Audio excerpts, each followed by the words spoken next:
Ciara is here in Studio 57. Good morning to you and welcome, Ciara. Great morning. Listen, that video was so hot, I had to go take a shower after looking at that. It is very sexy with a capital S. Thank you so much. Thank you. And this is what you said about Jackie, that it's the most personal album you've ever done because you wanted people to know the real you. And you really did lay it out there for us. Yeah, I wanted for people to get to really hear my voice. And after having my child, it kind of allowed me to be in tune with my true feelings and my true thoughts.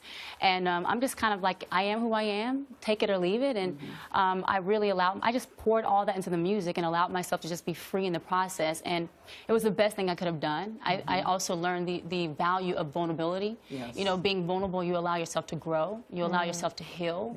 You learn so many things when you just really just allow yourself to be free and be okay with whatever is wrong, the flaws, and be okay with everything, you know. And so I just kind of allowed myself to be free in the process, and I think it allowed me to make my best work. It really did. Honest, free, and vulnerable. Absolutely. You know, one of the things that you were very vulnerable about and candid is about the father of your child. I have to go there for just a second because there are rumors that he was a cheater pumpkin eater on you. And it led you to write some really very provocative music. And now there's a whole big thing in the news about he's upset because you're dating Russell Wilson. He's okay with that, I guess. But he doesn't like the fact that you've introduced your son to Russell Wilson.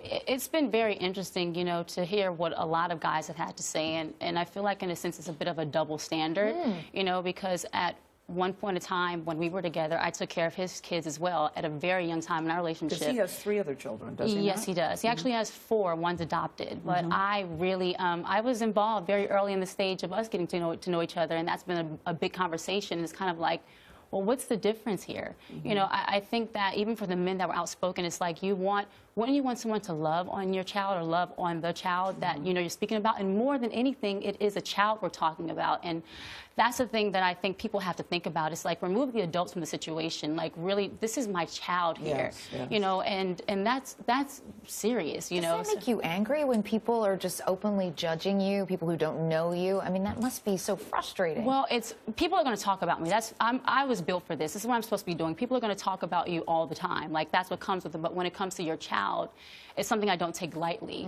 you know. And at the end of the day, my son will be the one that's affected the most out of this, you know. And I think people have to think about that, you know, versus just kind of like shouting out things And you wouldn't put your son in harm's way? Absolutely not, you know. And the thing is to put out things, to speak on such a sensitive and real situation when you don't have all the facts is really, that to me is a big part of the frustrating part of it all, because again, it's just like us adults will be fine, but my son has to grow up one day and he has to see, and it's like, to the guys that want to, you know, have such an opinion, you know your facts. You know, I did reach out to my son's father, you know, for him and Russell to speak, and he didn't want to talk to me, you know, we didn't get to talk, and so that was that. So I don't know what more they would expect from me to do than just to live my life, and that's what I'm doing. And my son is the most important, you know, and the person that loves me. Ciara, like it says on the Ciara album. When did you and Russell come together? We've been together for a good bit. You know, I don't like to really mark the exact date and time. We like the exact date. No, I'm not looking for a date. I am. Charlie's not. I am. But you've been together for a while. Yes, we've been for more than half a year now. Why are you looking for a date? And you've decided to be celibate, which is such a brave and bold step to take. Were you upset when he announced that? When he said that we're going to be celibate? I'm surprised that you all told us that, because it really is nobody's business. Were you surprised that he told people that?